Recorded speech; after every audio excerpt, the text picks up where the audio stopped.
નમસ્કાર, ગુજરાત ન્યૂઝ સાથે હું છું આપની સાથે મહેન્દ્ર। વાત કરીએ સમાચારની તો સુરત ટેક્સટાઇલ માર્કેટમાં ભીષણ આગ લાગતા અફરાતફરીનો માહોલ સર્જાયો હતો। ત્યારે આગે રૌદ્ર સ્વરૂપ ધારણ કરતા મેજર કોલ જાહેર કરવામાં આવ્યો, જ્યાં સુરત ફાયર વિભાગની 20 થી વધુ ગાડીઓ ઘટના સ્થળે પહોંચી। ત્યારે ગઈકાલે લાગેલી આગ આજે પણ ભયાનક બની છે। માર્કેટના 3 માળ આગની ચપેટમાં આવી ગયા છે। ત્યારે એક વ્યક્તિનું શ્વાસ રૂંધાવાથી મોત નીપજ્યું છે। ત્યારે આગને કારણે કરોડોનું નુકસાન થયાનો અંદાજ છે। બની હતી અને આગ કાબૂમાં આવી ગઈ હતી। સાંજે 7:30 કે 8 વાગે અધિકારીઓ આગ કાબૂમાં આવી ગઈ, પછી જ આ સ્થળ છોડ્યું હતું।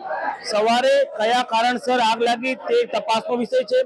જ્યારે અધિકારીઓ આ સ્થળ પર પહોંચ્યા ત્યારે ઇલેક્ટ્રિકમાંથી ધડાકા થતા હતા, એટલે અમારું આકલન છે ઇન્વેસ્ટિગેશન બાદ જ અમને ખબર પડશે કે કોણે ઇલેક્ટ્રિક ફિટ શરૂ કરી છે આ બિલ્ડિંગમાં, એના આધારે આગ લાગી એવું અમારું માનવું છે।